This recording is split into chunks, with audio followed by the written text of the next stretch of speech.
All right, what's up, guys? VV back with another video. And in today's video, guys, you see it. We've got Red Yellow Sabo lined up. This is a leader that has been getting a lot of requests. This is probably, let me say it like this, guys. This might be my most requested leader to cover. Now, I have covered this leader about 3 or 4 times, and I will link all of those previous videos in the comment section below for you to check out at your leisure. But yeah, guys, it's time for an update. We're in OP-07 now. And guys, we got a lot of stuff to talk about in this video. So let's cut straight to it. Let me give you a quick layout of what we're going to be going over.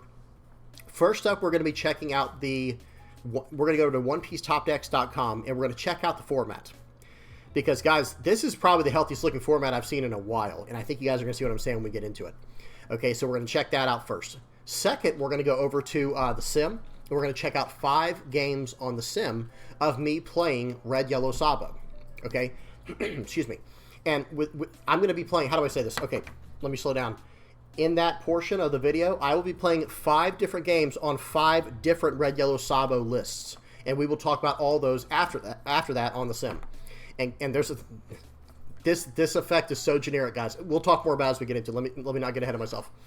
And then last but not least, we'll go over to, after we review the deck list, we'll go over and do our critique at the end.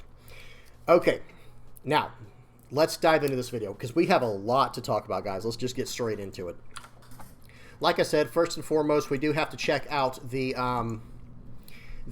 meta, right? We have to check out, so what's going on in OP-07. And guys, it's pretty interesting. I am on OnePieceTopDecks.com.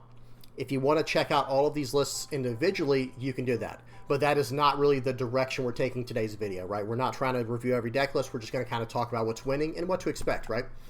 Well, check this out, guys. At this, you see in the middle column here, or it's not the middle, it's the far right column, the second one from the furthest, or from the far right, okay, where it says tournament type. Look at this. First place at a regional in Utrecht. That's right. You see it correctly. That is a red-green law. If you want the list, like I said, I will link this page in the comment section below so you can just jump straight to it. But Red Green Law, first place again, guys. Already, it's already back at it now, and I think Blue Black Sakazuki was the main deck that was holding it back from doing well, and now Sakazuki's gone. So I do expect Lucci to do very well against Red Green Law, but who knows? It doesn't have the same kind of removal, right? So we'll have to see. Second place, Jory Bonnie, by the way. Now check this out, guys. Store Regional. Those are like the mini regionals in your area. Nami, first place. I know a lot of people are like, oh, that sounds absolutely horrible. I understand, but it's still something we have to know how to play around and to play against. Okay, let's keep going. Store Regional right here. Boa Hancock, first place at a Store Regional. Okay, it doesn't say how many people were at this one, but I think the Store Regionals are capped at like 64, I believe it is. Someone correct me in the comment section if I'm wrong. But hey, it's a Store Regional. You won with a Boa deck. That's all there is to it. First place at a 32-player tournament. This is just a store battle. Boa. Second place was Lucci, okay? Top 4 were 2 red-purple Laws. So it's not like they were going against, like, no-name decks, right? Here's a first place Anel. Here's a first place Bonnie. Y'all see what's going on here, guys? Here's a store regional. Bonnie getting first place. It's, again, okay, and it does say 64 players. So I believe these store regionals are capped at 64 players, guys. So that's, like, maximum attendance. Top 4 to Treasure Cup, we got Gecko Moria. Actually, let me check the date. So remember, guys, OP-07 came out on 6/28 for us in the West. So, this probably was still technically OP-07, or excuse me, OP-06.5. So you have to, bear with me on that one. But either way, top 4. It doesn't even say we got first place at this tournament, but Gecko Moria in the top 4. Okay, and then everything before this, like I said, should really be OP-06.5 still, because a lot of people still didn't have their cards yet, and it might not even be legal in that tournament. But we did get a Perona that got first place, which is awesome. Perona got first and second, and then a Moria in the top 4, Edward Newgate in the top 32. Really good stuff. But let's focus on this part right here first, guys. This is really nice looking. Boa Hancock, Red Green Law, Bonnie, Nami. Did I say red-purple? No, I said red-green Law. Red-purple Law, Lucci, Enel, and there's even a black-yellow Luke on there that got first place at a 37-player tournament. That is 8 decks, all vying for the A tier, S tier and A tier, right? Looks like a very strong start to the format for us over here in the West for OP-07. Okay, now we will check out the East real quickly. Not a ton of exciting news going on there, but we at least have to check it out. Red Purple Law is doing very well, as most people know, but we have seen Katakuri pop up on the radar. I did a video just recently, I'll try to link in the comment section below, showing a Katakuri versus Lucci game, and this guy right here, let me find it, Bandai, oh, I might not say it. I'm sorry, guys, I don't see the actual list on here that was in the large Bandai tournament for Katakuri, but a Katakuri player either got top 8 or top 4 at a 1,000 player Bandai, regional style event, the Tokyo Championship over here, I think it is. Okay, so we see, so we see Red Purple Law. We even seeing Zoro get first place at a 64-player flagship. Lucci first place at a card shop battle here. We know Lucci's doing very well. NL's popping up here and there. Pudding's trying to make her way. First place at a flagship, very nice. ST14 Luffy, that's very interesting. And we'll just look we'll just kind of glance over. Not a whole lot of jewelry bonding going on this page. I see one right here. But at the same time, we kind of know from watching in the East that Red Purple Law, Lucci, and Black Yellow Luffy, and I think Enel are probably kind of the top dogs, right? Those are kind of the top dogs in OP-08 over in the East. So again, not much has changed, but we are seeing a few decks pop up here and there. Here's Anami got second place at a 32-player tournament. Bonnie got first place, going 10-1 at this tournament. So honestly, you have to wonder, I wonder if it's just like not being explored enough over there or what, because we like we just saw, guys, if we look at the Western meta, it is everywhere. And yes, we are in OP-07, they're in OP-08. There is a big difference, of course, but still, guys, this is very exciting to see for me. Seeing 7 different decks getting first place across the format, really good stuff there. Okay, that's enough rambling. Now we have to check out some games on the sim. Now for the main part of this video, guys, we have to look at some red-yellow Sabo games on the sim. Let me go ahead and put my head in the correct spot over here. Okay, let me turn the volume off, get the speed on 2x, and let's do this. So, first game is going to be against Red Purple Uta. I know it's not a meta leader, guys. You have to bear with me. When I'm trying to put together these decks that are off meta, it's good for me to go against other off meta decks to see if I'm at least heading in the right direction, if I can beat them. And this Red Purple Uta deck was actually very solid. I think it will surprise you. Okay, like it surprised me. I can tell you that much. But let me see something real quick. Okay, yeah, this version of the list is called Big Sabo. So, let me pause real quick before we really dive into this game here. I looked at 5 different versions of Sabo. This one I'm calling Big Sabo. Red, yellow, Big Sabo, as in I wanted to see how big I could, fit characters into this deck and how well it could do. That was the first one. Second one we're going to look at is Event Sabo, where I try to focus on just having a few good characters that I keep recycling through my life and that have rush, and then just countering out my opponent from hand. Then the third game we'll look at is going to be a Tempo Sabo, where I just have a strong curve with rushers and cards that help my life, like triggers and things like that. The fourth one will be Sabo Beard, a type of, that's a deck for Sabo that focuses on going around one type and exploiting it for all of its searchability and its strength. And then the fifth one we're going to look at is just Trigger Sabo. That one's very interesting. All right, so this first one, like I said, is Big Sabo. So notice I've got 7 Lin in here. I know I also have Dragon. I know I also have Newgate, or not Newgate. I think I have the new Ace card. You'll see it. All right, there's Dragon right there.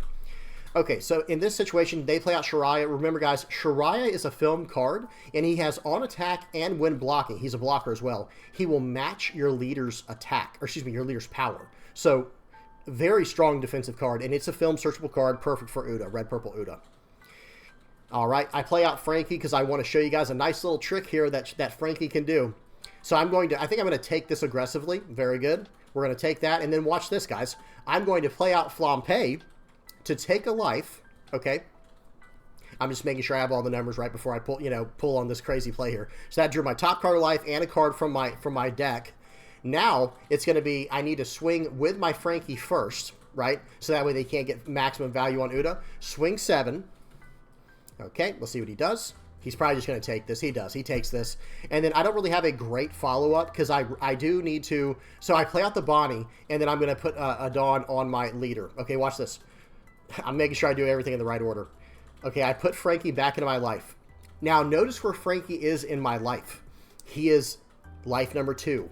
So when I take this next hit, I will draw a card from Frankie's trigger effect, and I will play Frankie for free.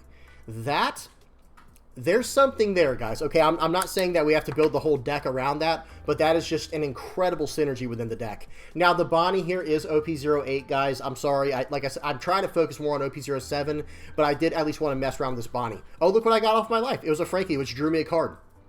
Right? It saved me 1 life, and it got Frankie down for me to draw a card. Okay, so right here, I do actually want to start, you know, attacking my opponent pretty directly. This was a weird turn for me. I had to do it in a certain way. So I'm going to attach 1 Dawn to the... I should have done that first. Attaching a Dawn to the Bonnie, because I could have done that and then use Qual to attach a Dawn to my leader for later. I'm going to swing 5 into 6. That was just a blunder. I totally did not realize that the 8-cost Uta, that secret Uta, the buff effect lasts for an entire turn. Okay? That was just an absolute strict blunder on my part. Okay, he's going to play out the 2-cost Searcher Luffy. Now, remember, guys, that Luffy is a top 3 searcher only, and for film only. He can't even look up Straw Hat, which is unfortunate. But his trigger will allow you to play the effect, and then he goes to the trash. I don't know why they didn't make him more like Shura, you know, the yellow Shura card, but it is what it is. I wish they had. Like, I wish he was basically just Shura, but for red film. Like, especially if they're not going to make it Straw Hat Crew, well, then make it exactly like Shura. Okay, swinging 8 into 6. I do want to save my Bonnie. I think it's worth it because I don't want to lose that card. It's doing too much to fix my hand right now. Okay, so I kept my card in life. So right here, we're just going to attack first because Uta can tap down characters with her on block effect. So I'm going to swing first with my character. They go ahead and block. They're going to tap down my Koala. I'm not too worried about losing that card. It's unfortunate if I lose that card, but it's also not a huge deal. Okay, well, I'm on a 10 Dawn turn. I've only used 1 Dawn, so I'm thinking about how I want to go about doing this. Do I want to play out another 7-cost Linlin? Do I want to establish my Dragon right now? Dragon has Rush, Linlin does not. Linlin starts to lose value over the course of the game very quickly if you're not doing things properly. So I don't swing 6 in the face, because I don't want them to be able to draw cards. I'd rather keep using cards from their hand. Now I do, since they gave me the 2k counter to block or to save that character, no problem. Bonnie effect triggers, draw 2, trash 1. That effect is incredible, guys. So let me pause real quick. That Bonnie that's sideways on my board right here has, you know, Dawn times 1, so attach 1 Dawn. If your opponent loses a life this turn, then you get to draw 2, trash 1. And her trigger is draw 2, trash 1. Right, so it is a very, very good card. Okay, let's see what they do here. Okay, they're drawing for the turn, going up to 10 Dawn. And I'm expecting a Shanks here because they did reveal a Shanks from one of those Luffy searches. I'm sorry I didn't really show it whenever I was playing the game. Sometimes I don't always click on it. I just read on what they drew. But they did draw a 10-cost Shanks. Okay, they've cleaned up my board pretty nicely here, right? This is less than ideal. Okay, let's see what they do. I'm just waiting on them. Sometimes your opponent takes a while to make sure they make the best play. And I kind of like that. I don't want my opponent just playing really stupid. You know what I mean? Okay. So right here, I know he's about to play Shanks, and I have other options in my hand. I'm not going to play out, or I'm not going to let him get the Dragon out just yet, because I want to establish my Linlin. Do you want to go down to 0 life, or do you want to let me go up to 5? I'm going to smash in for 8. Now, here's another thing. I could have chosen to put my Linlin on top of my life, but I don't actually want to, because I have 5 life. I want to start drawing cards from life. It's just preventing me from drawing cards at this point. Okay, so unfortunately I have 3 of those 0-cost events, but also not, unfortunately, because it's nice to cycle those out. Like, these 7k attacks are very easy to get through. I think I throw away another, I think I throw away another event because I have so many of them. Swing for 9, we'll take that one, sure. And then he's probably going to swing for 12. We'll take that one as well. And now let's see what they do. Tap 5, they're going to play Grand Tessero. That's a draw 2. That has a Dawn -2 when attacking. Draw 2 cards. Very strong card. It will help them get into the late game. But do you guys notice the hand advantage that I have versus my opponent with this version of the list going big? Because every time, think of it like this, guys. Pause. Every time one of your cards has you gain a life, not only are you countering an attack, you're drawing a card, okay? You're drawing a card, and you're saying, all right, that attack right there just didn't happen, okay? Like, that is massive. So that's why this version is messing around with the 10-cost ace. I just got to make sure we're on 2x speed, guys. I do apologize. I'm about to swing with Linlin, it looks like. Okay, I swing 8 at face, because that's an ugly one to attack with. Okay, if I had my Rush Luffy, which I do believe I run 2 in this list, if I had Rush Luffy, this game's just over. Okay, and it's still not looking good for my opponent. Okay, so right here, we'll swing for 6. See what he does. He can easily match this with his Shirai and do a 1K counter, or he can do a 2K counter. Okay, well in that situation, or in this case, I will go ahead and play out the Kikanojo. I'm probably going to put this back into life. Yep. Okay, big, massive turn there. I just gained 2 life, guys. Understand what I did. Let me actually back up and explain it. Okay, right here. I'm going to play out, oops, it stopped. The Kikanojo. So I play out Kikanojo. Here we go. I played out Kikanojo first. I'm going to push that to life with my Momonosuke. That's for free. I don't have to attach any Dawn. My character doesn't have to be at 7,000 or anything. Momonosuke can push a Landawano type character other than himself to the top. I think it's just to the top of life. Then I have an 8K body on the board, the Charlotte Linlin. So then I use my leader effect with 1 Dawn attached, to my leader. I push that card to the top of my life on top of my Kikanojo, and I give my blocker plus 2,000 power until the start of my next turn. Okay, so that turn, it's very much a turtle style move where it's like I'm just turtling right now trying to survive. But think about it. I just gained 2 life. I have an 8,000 power blocker, and I have a full grip of cards. All right, so I go ahead and block out of the ones I know I can just because it's smart to do. Okay, I take that one. I still have an 8K blocker, like I said. And let's see what they do here. They can't really swing with I think they could probably swing with 1 blocker and get away with it, because I think this turn they actually play out another blocker. But generally speaking, they have to keep 2 blockers up if I have characters on the board. Now they can't swing with both blockers, realistically. Okay, unless they can ruin my characters. Right here, I do go ahead and block this, I think, and that's why, watch this, then they decide to attack with their blocker. I probably should have just taken that. You know what I mean? Because then he wouldn't have done this play he's about to do. Because I'm pretty sure he swings with Shiraya and then follows up with another Shiraya. Okay, swing 8 and a 5. I'm like, oh, okay. I could 2K out of that, but I'd rather not. I'd rather gain the life here because I'm actually going to go for lethal this game. And then I get this card. So watch this play, guys. This is a fun one. This is a fun one to remember. In this exact board state, your opponent is just they're in lots of trouble. I'll swing 7. Okay, watch this. They give me a 2K, 1K. That's very smart because they don't want, they don't want to lose their blockers unless they have to. Then you drop. Did you see what I did there? I attached, so my Kikanojo was at 7. I played out Luffy, attach a Dawn to my leader, push my Kikanojo back to life, give my Luffy plus 2,000 after playing him out, and then I put the remaining 3 Dawn on him, and we're swinging for 11K unblockable. He has 2 cards in hand. He has no life. The game is over. All right. We'll let it play out because it ends right here. GG. Okay, so that was the big version, but here's what we have to consider. Notice I didn't even play out the big cards like Dragon or Ace.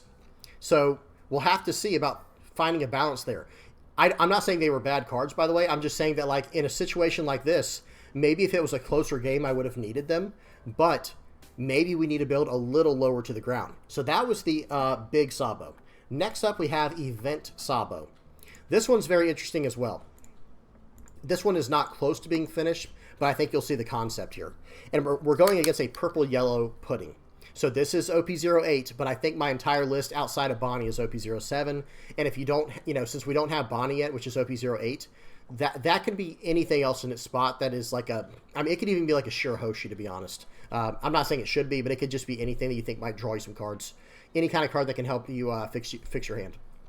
Okay, play out Bonnie, swing 5 at life. They use their blocker, their turn. Okay, I think this is the game where I make a small blunder as well. All right, let's see what the Pudding does here. Now, they have a Tinlin in their hand and a Viola. That was okay, so I think what they should have done there is so they go up to 6 Dawn this turn. Hear me out. They should have taken that. Even though I would have drawn 2 and trashed 1, first of all, they'd have got Tinlin to their hand. And second of all, they could have played out a Katakuri, the 6-cost Katakuri, to flip their life face up, or face down, rather, the Viola. And they'd still have a blocker, by the way, with the Brulee. And then they could have ramped up to 8 Dawn on this turn and played out the Tinlin on the following turn. So that is something, I've done a video on Purple Yellow Pudding. I'll have to link that in the comment section below. But there's a specific way you're supposed to play it. This guy, I don't know what he just did. Okay, so that was just a mistake. This guy messed up, unfortunately. He tried to cheat out the Katakuri that I was just talking about. I don't know why, but you cannot do that. It has to be, you have to have as much Dawn, excuse me. The Katakuri has to have as much Dawn as your opponent. So since I was only at 4 Dawn last turn, he can't cheat out any Katakuri unless it's the yellow one. You know what I mean? That was just a mistake on his part. It happens. Okay, so we're going to swing 5 first with the Bonnie. And again, if this goes through, I get to draw 2 trash 1. Now I'm going to, so I really considered swinging 7 and just getting it into my life. But it's like, nah, there's no reason to rush it. Okay, we'll swing for 6 here, see what he gives me. He's just giving me his whole hand. He's giving me his whole board. I'm really not upset about this. Then I swing for 6 with Zoro. This one should go through. It does. I get to draw 2 trash 1. And look at my hand, guys. Notice the events we're running here. It's an idea, right? It's an idea. Because, like, okay, this is the idea. Sorry, guys. I keep saying I'm just, like, rambling right now. The idea is this. I play out this little, like, Zoro character, right? And just, like, swing for 7 every turn with him and then put him into my life. And then attack with my leader and sit on 2 to 3 Dawn. And with that 2 to 3 Dawn, I can do things like Rad Beam or Red Hawk, right? And that's the idea here. I'm not saying it's like this brilliant, genius idea. It's got its flaws, but I think that's kind of, I think there's some potential there. But I think we might not have enough support events for that. We'll have to see. You know, and again, guys, with all these builds you're seeing today, please tell me which ones you like the most in the comment section below. So, you know, and why. Say why. So that we can try to figure this out together, guys, and take this leader to the next level. Because this leader is so fun, guys. This leader is so awesome. Okay, so right here, I'm just trying to figure out how exactly I want to do this. We'll swing for 7. This should go through. He'll play out the Sanji from that. I've already got my effect from Bonnie. It's a once per turn effect. And I'm kind of starting to steamroll my opponent here. You know what I mean? Like, they're basically in a lot of trouble. All right, and I pass the turn with 2 Dawn up, and I think this is where I make a mistake. He swings for 5 there, and I play out a... Well, no, I don't think I do. Actually, this isn't the same game I was thinking of. All right, so I counter out there. Swings for 7. I'm going to go ahead and counter out of this with my, whatever it's called, my Red Hawk. And now I've got a pretty ugly board going into him, right? So we'll just go lots and lots of 7s. Okay, 7 at face. What are you going to give me? It's going to be a 2K, 1K, or your blocker. Like, there's pretty much no way around it. It's his blocker. So right here, I think I do, yeah, swing for... I push that back on top, swing for 7 more. This is going through. Draw 2, trash 1. And I probably should have got rid of... yeah, that's fine too, I guess. But guys, I think the game might just be over, right? So swing for 7. Okay, he takes it. Well, that's less than ideal for him. Play this guy out, swing for 8. So, okay, notice his hand was a little bit bricked up, but hey, if I didn't win that turn, he will just start spiraling out of control. You know what I mean? Like he'll hit me with a 10 cost Linlin every turn for the next 2 turns, right? So if I don't win right there, it's actually over. Because even though I can attack, I don't know, I maybe still could have won potentially through, like, you know, rush cards and stuff. But yeah, long story short, this was the event version of the deck. Tell me what you guys think about it. I'm not totally sold on it. I just wanted to try something with Sabo. Okay, or try something new with him. All right, next up is the tempo version. This is against Reiju. This is a more, you know, more standardized, you know, leader. Like, this is a leader you might expect to see. Maybe not, though. We'll have to see. Okay, volume's off. I did just put it at 2x speed, right? Okay, yeah. All right, so I'm just going to start off by swinging for 5. He gives me a 1K counter. Now, this version is running the Yanji. This is like an interesting version right here. Not everyone runs Yanji, okay? And he tossed that pudding fast. I guess he realized right away, like, yeah, I'm not trying to draw cards this game, guys. We're not trying to draw cards here. Swings 5, and I'm not going to let him have the Zoro for that easy of a you know, investment or whatever you want to call it.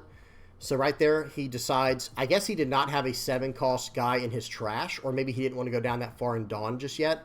But right here, we're going to swing for 5.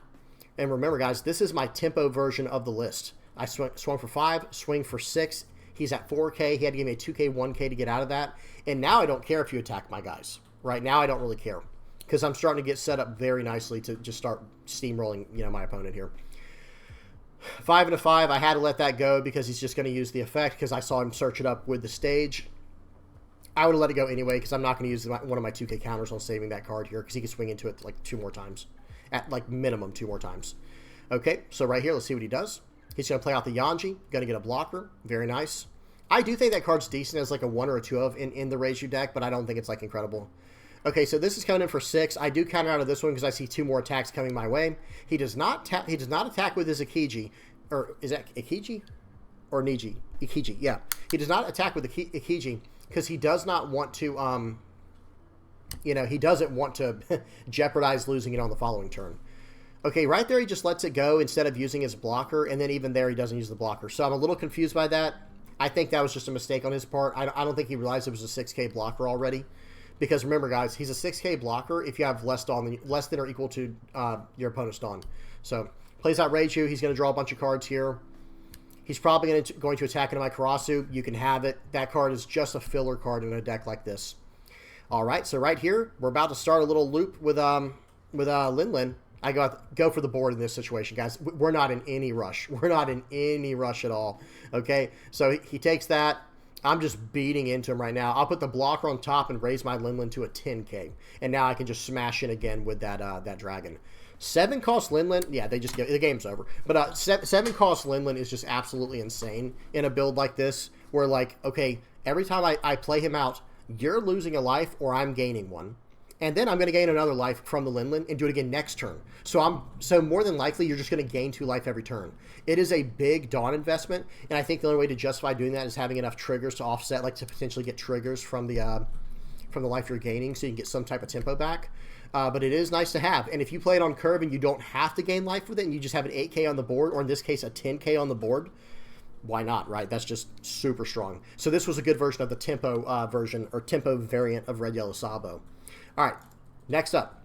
This one is the Whitebeard Pirates type. This one is really interesting, guys, especially considering there's a new card coming out soon. Well, in ST14. Pause, sorry, guys.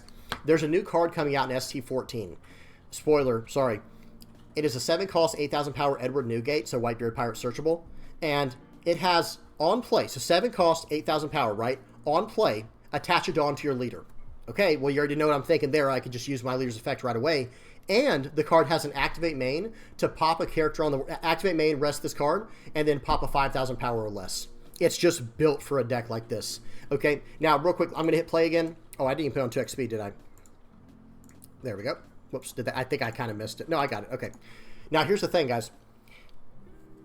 I'm using Whitebeard Pirates in this version, but you can run Revo Army. You can try a Straw Hat version. You could try a Land of Wano version. The whole idea is there are so many different ways to build Sabo. Which one is the right one? Because you guys, watch this. This game is disgusting, okay? For anyone who might doubt, like, oh, Red Yellow Sabo is not good into Red Purple Law, I think you need to watch this game, guys. Watch this game very closely. So he even has like an aggressive start. And I'm not saying this is the best Red Purple Law player, guys. I get it, okay? But I think you're going to get a very good idea of how this deck functions. Swing 5 into Zoro. He does let it go, which was very smart. Otherwise, I just swung 6 into it, and he loses 2 cards for what? Okay, I'm going to play out Marco. I'm fine with him removing this card. I don't care. He can do it if he wants to. But he takes this turn to establish his Eustace Kid. Bottom decks my Izo. Plays out Shashin Penguin. Gains 3 Dawn back, and now he's going to swing 6 at face. Okay, I can't block with my Marco and get an easy 1K counter out because you have to have 2 or less life to get that going. But guess what I can do now that I'm at 2 or less life? Okay, we'll swing 6 to see what he does.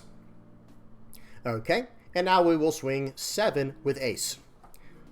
Okay, watch. It's not over. Now we're going to put Ace back on top, and we're going to swing 7 with Marco. Just disgusting, guys. That was a turn 3, and I went first, right? Or no, I went second. Excuse me. I went second. So it was swing 6, swing 7, swing 7, and now I gained a life. And by all means, attack me again. You know, like let me have the Ace back, and we'll do this again next turn. Tell me how you like it then too. Just disgusting, guys. Just absolutely, the value is insane. And now my blocker, even though he can't block right now, my Marco is a 7,000 power now. So okay, if you bottom deck it, all right. No problem. You know, it is what it is. You know, it's going to cost you 2 cards, though. It's going to cost you 2 cost reducers. And if I need to, okay, there's an easy 2K counter. But then if I need to let him get KO'd, no problem. Look, he swings 6 at face. Yes, I will take the Ace back. Thank you very much. I will. Now, by the way, notice what's in my hand. Some people might be thinking, yeah, I would have never attacked there to give you Ace back. Well, then you would have been ultra in trouble because I already had the Ace in my hand to do it anyway and give me 7,000 power for the turn on my leader. Okay, but we're probably going to make that to play anyway. This is the quintessential 8 Dawn turn with this setup when you're at 2 or less life. Play out Ace, swing for 7, put him back on life, swing 7 with whatever you have on the board, like in this case Marco, and then watch this, guys. It's not over yet. This is so gross right here, guys. This is gross. Swing 7, okay, waiting for trigger, play out Ace again, swing 7. My leader's at 8K this turn, and it's going to be on 8K, or at 7 on my opponent's turn. Swing 8 into 6.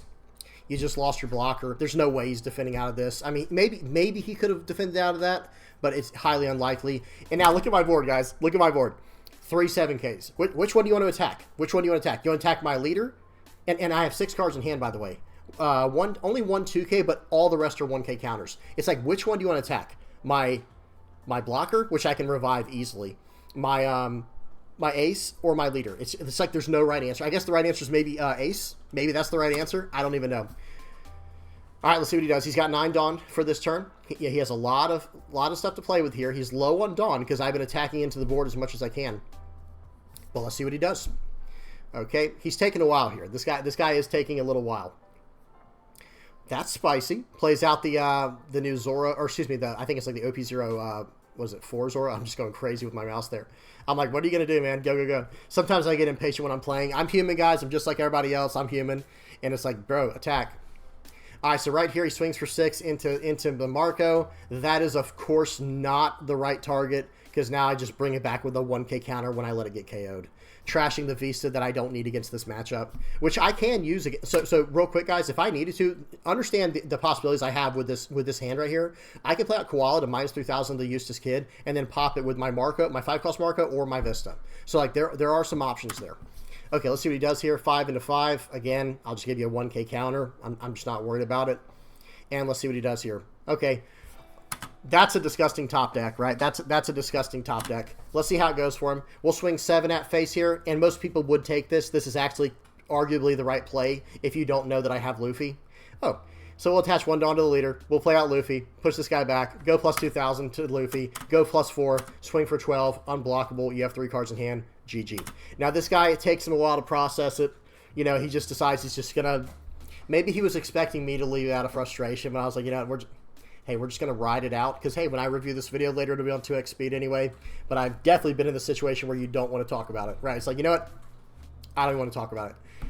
And worst case scenario, somehow if he... Well, there was literally no possible way with 3 cards he could have gotten out of this 12K attack. There he goes. But if he somehow could have, and say it just got all the rest of the cards out of his hand... Okay, I'm still coming in with a 5K and a 6K attack. You know what I mean? So that's going to be your blocker and then, you know, the other blocker too. It's just wild. Okay. All right, that's that. Let me go over to the last game here, guys. So that was the Whitebeard version. Okay? And then the last one here we have is the Trigger version. This one's running a lot of triggers, obviously, as the name would imply, right? And I have to say, man, Zoro is just a beater in this deck, guys. It's just an absolute monster because he's so cheap. You just get to start swinging right away. And if they don't invest into KOing it on that next turn after he got his attack in, that now he's working as a counter as well, right? Because they had to attack into him. But if they don't invest enough and you counter out of it, oh, man, now they're in a lot of trouble. Because now you're going to swing for 7 the next turn, and you're going to gain a life and just do it. Now you're going to start cycling it over and over and over again because you have more Dawn on the following turns to do this effect. So swing 5. Let's see what he gives me. Okay, this guy's taking a while. He's going to give me a 1K counter. Going to play out Zoro. Going to swing for 5 more. Keep on giving me cards. I'm fine with it. You know what I mean? Like, that's definitely the route I'm willing to take is you give me as many cards as you can. Okay. He swings for 6 into 5, and I know he's got a 3 Dawn turn that will not be able to get rid of my Zoro, so I go ahead and counter out. That was a little bit aggressive, but there's a reason behind it. There's definitely a reason behind it. Right now, I'm trying to figure out how I want to do this, if I want to actually gain, if I want to play another Zoro, but instead it's like, no, I think since I have this one, it's going to swing for 7, get value, and then I can swing for 8 with my leader and just gain a life that way. Or I could just play out the other Zoro. It's such a hard call, but I really do. I like the idea of gaining a life, and that's what I end up doing. I don't have a character to buff on the board. Oh, well, not a big deal. So I just went up to 5 life, a 4 life leader, right? I just got up to 5 life as early as turn 3 for me, going first. And now I get my Zoro right back, and now I have 7 Dawn to play with, right? So my turns are just going to, you know, keep getting crazier and crazier. And then look at this. Oh, I get a Cracker trigger, because I think I'm running like 20 triggers in this deck, right? Okay, so I get a Cracker trigger. Yay, that's nice. Got another Kikinojo, got Sabo or Sanji in hand. You guys see, y'all see my hand. My hand's not like crazy as far as counters go, but it's pretty gross otherwise. So right here, check out this play. Attach 1 Dawn to the Kikinojo to get it to 7, 2 to my leader. You only need 1 on your leader to do the effect, but watch this. I attach 2 to the leader, push Kikinojo to life, because that's coming right back out. Plus 2,000 on my Cracker, swing 7 at face, and swing 7 at face. It's just a nice little interaction there. Let's see what they want to do. I swing 7 into Usopp. They want to save it because you know, they want some kind of board presence to battle what I'm doing. Okay, well, you're going to have to give me a lot then. You're going to have to give me something here. You end up giving me that card? Sure, I'll take it. They're down to 3 life. If they attack into my life, I get Kikinojo. And if they attack into my Cracker, that's a 7,000 power character that's way easier to defend. And right here, there's an argument that I probably could have let it go and it wouldn't have been a big deal. But I do decide to save it because I like having this aggression. I like having this, you know, all of these attacks, okay? Who wouldn't, right? Who wouldn't like having all these attacks? All right, just waiting on them to do a new Genesis here. That's all we're waiting on. It is in 2x speed. They do an I'm Invincible, swing into it again. I'm like, no, okay. Now I have to counter out of it because that took an I'm Invincible, took all those cards out of them, and I still have 4 cards, so they're 4 cards, and I'm at 4 life, and they're at 3. Okay, so rinse and repeat, guys. Rinse and repeat. Plus 2,000 here. We're swinging for 7. I'm going to swing for 6, and then I'm going to swing for 5 with a Zoro. Okay, just relentless pressure. Now, at this point in the game, if you're playing Red Yellow Sabo, it's time to let your board go for the most part. First of all, I probably can't protect it anyway. I'm going to let these cards go because I do need them to start attacking my life at some point, right? Like, you gain all this life, but you do want to start losing the life eventually. Okay, playing out Eustace Captain Kidd here is risky, right? I mean, I guess it's not crazy, but it's definitely something I'm not going to let stick around if I can help it. So attach 1 Dawn there, and I'm going to swing in for, I think I swing in for 10 and 10. Yep, 10 into 8, give me your blocker, or give me a 2K 1K, and then 10 into 8, like I said, give me a 2K 1K or he's gone. It is okay to fully invest like that.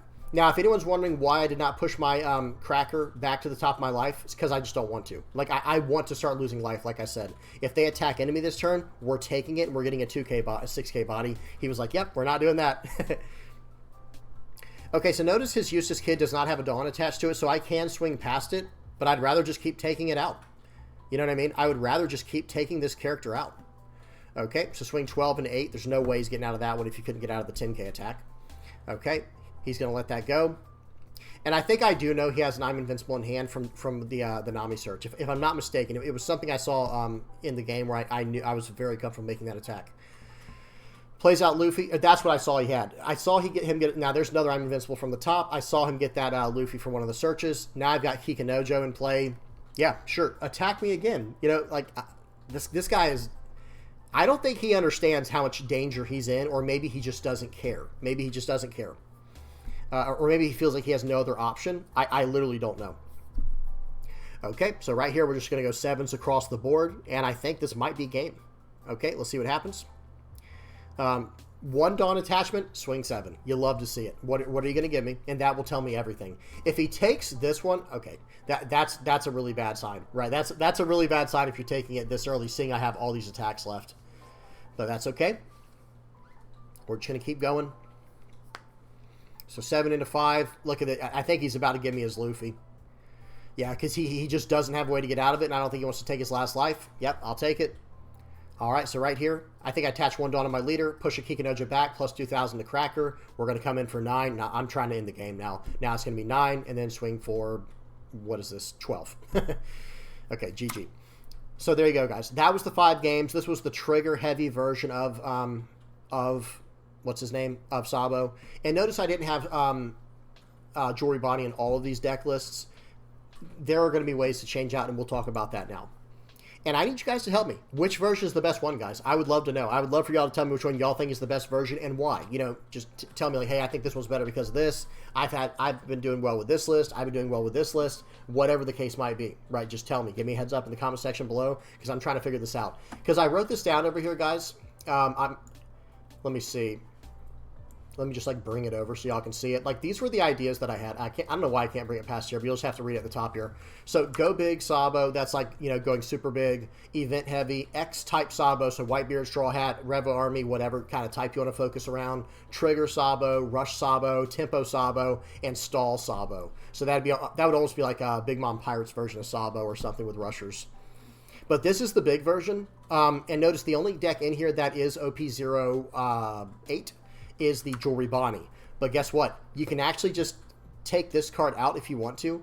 Number one, you could trade it in for some type of any other 1K counter you want. It could be a Cracker. It could be a what else? I'm trying to think of some other cards. Maybe even Nekomamushi, actually. The more I'm thinking about, Nekomamushi would be an excellent trade out for this card for the time being because you don't want to lose the 1K counter and you also don't want to lose the trigger.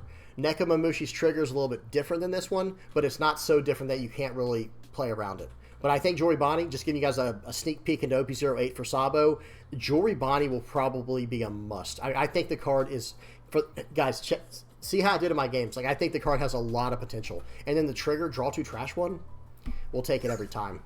But yeah, look at this, guys. Monkey D. Dragon as a 4 of, 10 cost Ace. I didn't get much. I need to playtest all these versions like 100 times each to see which one's the best. Okay, now 7 Lin I have been messing with. This is a very strong leader. Okay, guys, this one is very, very strong. And it shows. Like, just playing it out and saying, hey, you're going to give me a life. You're going to trash a life, or I'm going to get +1 life. And then, like I told you, with the leader effect, just going to bounce it back to life. I have a small package of Kikanojo in here. That didn't sound right. Kikanojo, Hiyori, Momonosuke. They're the little, you know, Land of Wano package in the deck. It's a little 10-card package. One's a 2K counter, so it doubles over there. One's a blocker. It's the only blocker that I run because of how aggressive this list is. And then Kikanojo is just the most disgusting card in Sabo, in my opinion. I'm going to be honest. I don't care what version of Sabo you're running. If you're not running Kikanojo, I feel like, I don't know. It just doesn't seem right to me. And I know a lot of people have run lists without Kikanojo. But, guys, it's so easy to get value from this card in this deck. Even if it doesn't have rush, it doesn't matter. Because, like, let's just say it's like a 7 Dawn turn.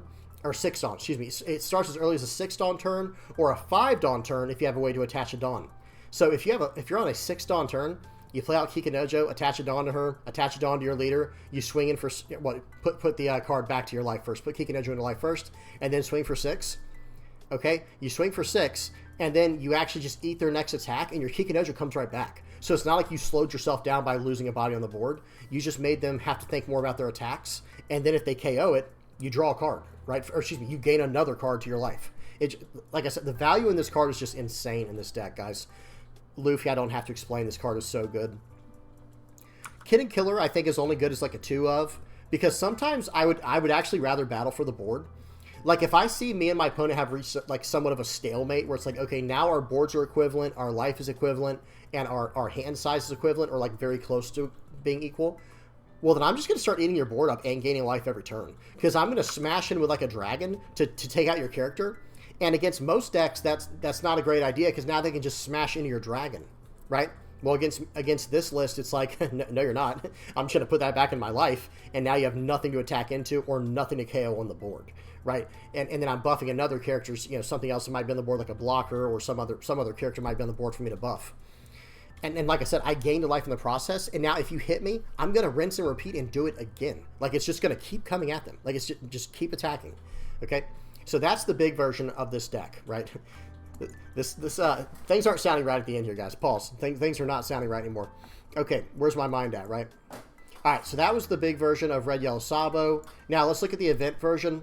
This one I'm still working on. It needs the most work, but notice how event heavy it is, because what I'm trying to do is I'm trying to recycle cards like Frankie and Kikanojo, and then also get these insane rushers. I think a good card to add to this list might be Newgate, and then maybe focus it more on, well, I don't know, a lot of this is Straw Hat. But then you got Whitebeards right here, Revo Army here, Straw Hat right here. It's all over the place. It's hard to say.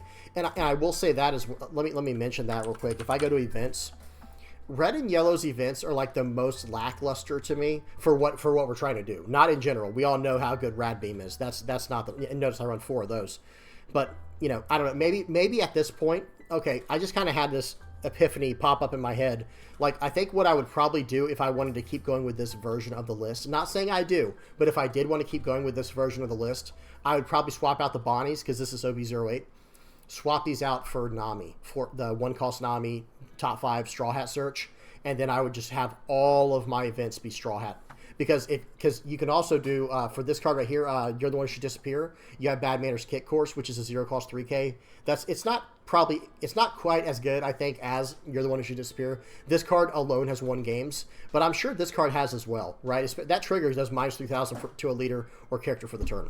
Very, very strong trigger, you know, and again, this would be searchable by the Nami. And at that point, maybe I lower the, and Frankie's also Straw Hat Crew, by the way. So, okay, we're on to something there, guys. Mark this down, you know, someone write it down.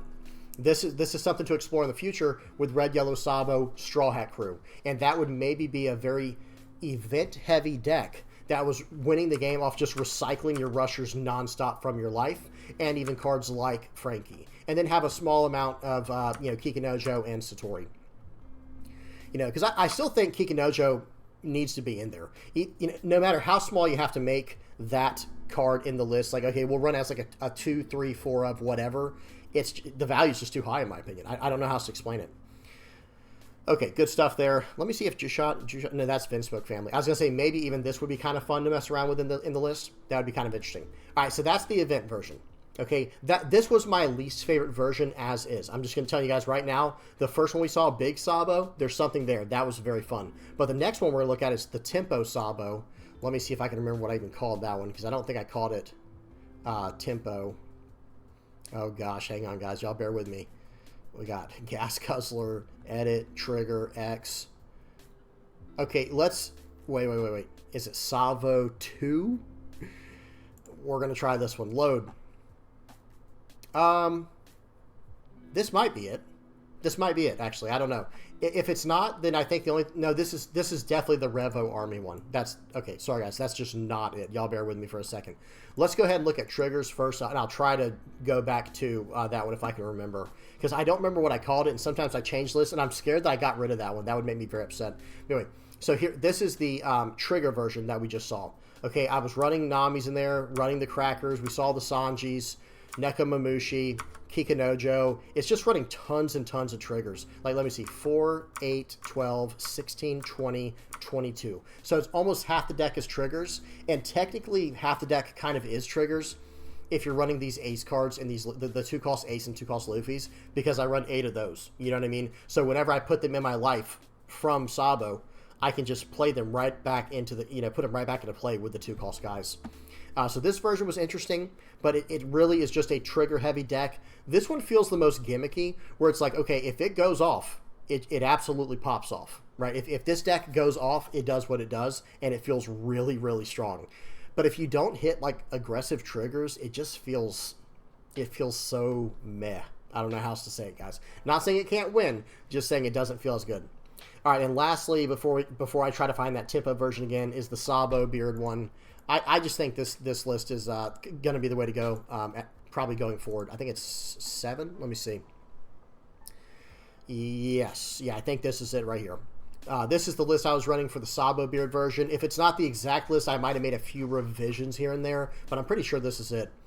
And guys, this list just feels good, man. It just feels nice. You've got your early game searchers, and remember, guys, Izo can search up Ace. He can't search up Luffy. He can't search up Koala or Beige or Satori, okay, or any of these little 2-cost guys.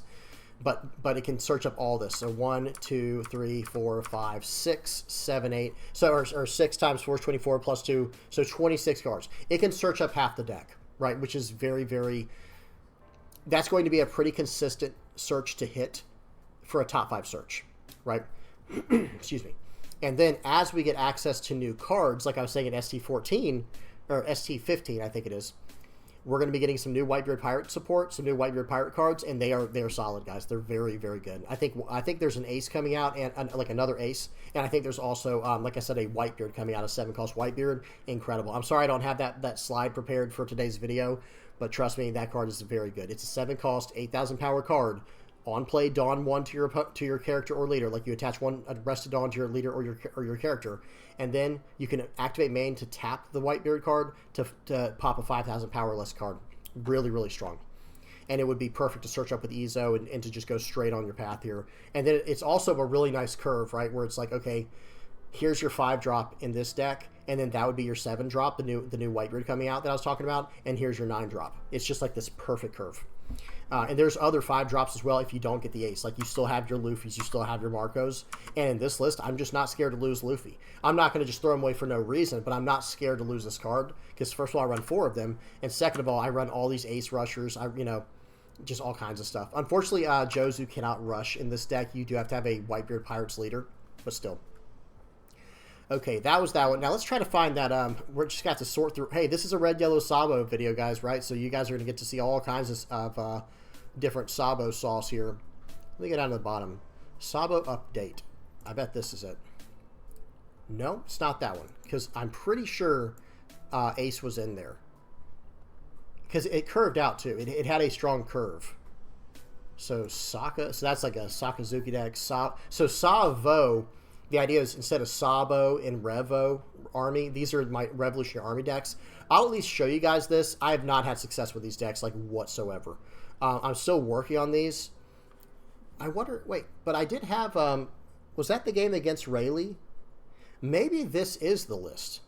Guys, I take it back. I think this might have been the deck list against not against Rayleigh, against Reiju. Hang on, we're going to bring up the Reiju game, guys. Okay, we're gonna like jump through it. I'm running the Nekomamushis, I'm running the Frankies, the Zoros, the Karasu, all that stuff. Let me see if I get any more cards. There's Koala. I'm just kind of fast forwarding because I want to see what all I get here, guys. I'm sorry. And especially if we get to the end, let me see what was in my life. This is around the time they quit. I had a Dragon, Ace, and Satori. So maybe not. Dragon, Ace. Yeah, there's no Ace in this list. But whatever the case is, this is probably a very close version to what I was running in the tempo version. I gotta check one more thing. Load. No, this one doesn't have the Ace. That'll be the indicator right there as if it has the Ace or not, guys. Because for the tempo version, guys, the Ace is so good with the 2-cost guy. It's like too good to pass up, at least in my opinion. Edit 9, dude. What are some of these decks that I put together here? I have no idea, guys. Okay, sorry, I don't know. Maybe Sabo X. Load. Wait, is this it? It's got the Karaso, but it doesn't have the Nekomamushi. Whatever the case is, guys, that was a tempo version that I probably edited, unfortunately, and turned into that Revolutionary Army version. That's really unfortunate. But other than that, like I said, this list is probably actually very, very close to what we saw. Well, no, I'm going to check one more, guys. I'll check one more for y'all. I'm sorry. All right. Sabo Wabo. No way. No way it's that one. I think it's this one. I feel like it's this one, and these NLs are supposed to be Ace. And there's probably a few other things I took out. Like, I probably took out this whole package up here and put in the stuff that, more stuff you saw from the video. Whatever the case is, guys, sorry, I can't remember. Let me end on this video, or this list right here. Is it Gas Guzzler? We're going to just look real quick. No, this one doesn't have Ace, and it's got the Nami. No, I can't find it, guys. I'm so sorry. Big Mom, Big, Edit 9? What is Edit 9? Wait, is this it? No, this has got like chalk and stuff. Whatever. All right, we'll end off on, like I said, on the Whitebeard version, because I do think that one kind of has like the most potential going forward. If I find the deck list, guys, I will link it in the comment section below for the one I was talking about, and I will link a few of these in the comment section below. I will link the Whitebeard version, I will link the Trigger version, and I will link the Go Big version, because I do think that's kind of the direction we have to go, with Sabo. Unless you want to go a different type. Like, see, that's another thing I was saying. Like, do we start messing around with Straw Hat type, Revo Army type, Whitebeard type, Landawano type? There's a lot of different types we can explore, and a lot of different ways we can build this leader because they're so versatile, and all of them feel strong. So it's like, well, which one is the best one? Because that's what we want. And just to kind of explain this leader going into the meta, like, this leader is actually so good against Red Purple Law. It was very good into Sakazuki as well, but that's gone now. I think it's pretty decent into Lucci. I think a good Lucci can pilot around this. I think it struggles a little bit when it comes to Bonnie, unless you do things just right. I think against Bonnie, you have to always gear things around your block. Excuse me, not around your blocker, around your rushers. Where it's like, okay, I need to swing for 5 with my leader first, or 7, whatever you have, whatever Dawn you have available for the turn. You want to smash in with your leader first, and then you want to play, because if you have no characters on the board for them to tap, their leader effect is worthless, right? Then you play out some rush card you can buff to 7 very easily, smash in for 7, and boom. Now it goes back to the top of your life, and we're going to rinse and repeat this, right? That's kind of, that has to be the way it goes. And another thing too, I'll try to, guys, I can only, play so many games in one day, right? And especially trying all of these different versions of the deck, trying to figure out which one's the best one. And I have to say it like this. You'll need to actually adjust your list according to what you expect to play against, right? So in other words, if Bonnie is what you really have a lot of in your meta, like, in your local area, which is not unheard of, you're probably going to have to change a few cards to accommodate to that. Like, you're going to have to go up rush cards. You're going to have to go up up to 4 of the 5-cost Luffys or something like that. You're going to have to find ways to get around them. But we'll have to figure it out, guys. There's a lot to figure out here. And I will say this, against Bonnie, I don't know how strong Ace is, because they might try to starve you. And if they starve you, well, now your Ace doesn't even have Rush. We'll have to see. Again, it depends on your locals and how you expect for things to go. Okay, that's it. I'm done rambling, guys. I'm sorry I don't have like a definitive deck list for you guys to run, but I need your help, guys. That's what these videos are all about, and I'm going to update this list as much as I can once I decide, like, hey, you know what? After a month of testing, this is my favorite list, whichever one it might be. Not the one you see on the screen here. I do like this one a lot, actually, but whatever the list ends up being, I'll tell you guys and be like, hey, this is the list that I think is the way to go. And I want you guys to tell me what y'all think is the way to go down in the comment section below, because I'm trying to figure it out too, guys. And there's a lot of options, and they all feel so strong. Maybe there's not just one way to build the deck. Crazy thought, right? Crazy thought. All right, we're done. All right, now, guys, let's go ahead and finish off with a art critique. We've got good old-fashioned Luffy on here. This is the new one from OP-07. This is the one that a lot of people call Rocket Boots Luffy. Because it's something about his boots, guys. They have like little, you know, it looks like the bottom of a rocket thruster or something, like from a spaceship. I don't know how else to explain it. Now, as far as this actual piece goes, I like the reds with the blue background. That's a high contrast, so it really makes it pop. The foreshortening is excellent. Like, notice the fist close to our face is huge. The body is smaller, and then the legs all the way in the back, way back there, look tiny, right? Like little tiny, like, you know, insect legs, or like a small insect, you know, compared to up here, he's massive like a giant, you know what I mean?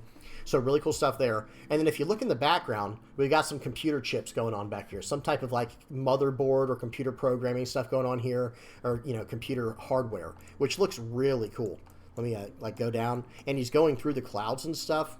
This is just a really interesting, unique picture, I have to say. I do like when they do this like mixture of mediums, like where, like I said, it's not just, how do I say it? We're not just looking at Luffy flying through space, right? But he's also like flying through some type of program almost. Like he's almost in the computer. All right, we got to go old school here for a second, guys. I'm an old man, but who has ever heard of the old anime? It's not an anime. It was like the first ever 3D animation style, one of the first ever 3D animation style cartoons, and it was called Reboot.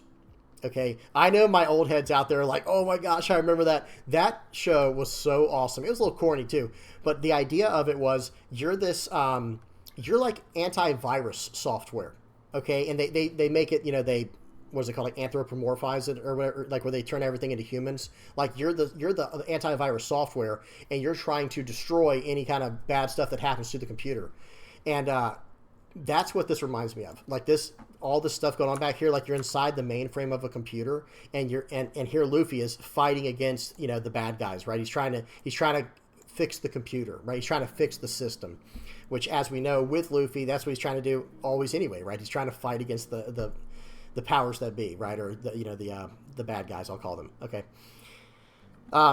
Sorry guys, I feel like I haven't talked much about the art. I had a little bit of nostalgia pop up there, but that's the thoughts I get with this. As far as the face goes, this is that huge Luffy smile.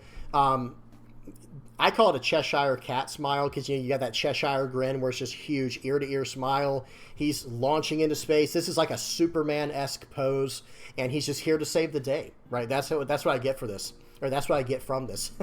Which is, I guess it kind of fits with the actual card itself, going into the mechanics of the card. Out of the trigger, out of nowhere, right? Boom, I'm attacking your 4-cost guy and KOing it, right? Or I play him right away and I KO your character and I draw a card to save the day, right? So that is very, very cool with the effect. And I try to leave the effects out of the piece, but when they're thematic like that, why not, right? Why not add it if it is thematic?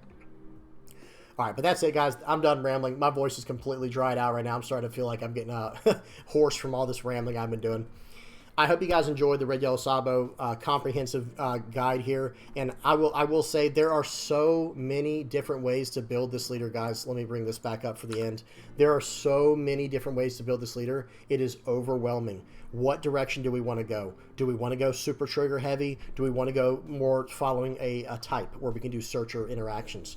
Do we want to just see how big we can go with it? Because, guys, we can almost play this leader like Enel plays, where it's like, hey, I'll just gain a life every single turn, and I'll just bash into the board every single turn, you know, with rushers. Because remember, guys, Enel only has access to yellow. we have access to red. So we can actually just start beating in with these rush cards and just throw them back into life. And now that we have access to a card like the 10 cost ace, maybe there's a turn where we're on, 1 life left, where we attack in for 5 with our leader and then smash in with the ace. And man, if we can somehow get a Dawn manipulation character on the board, like the Nami or Koala, that can give our leader a Dawn, we can also put the ace back on top of our life after he swings. You see what I'm saying? Like, there's so much potential there. I'm not saying that's very practical, but it's a possibility, right? It is an option that we could have, if everything sticks.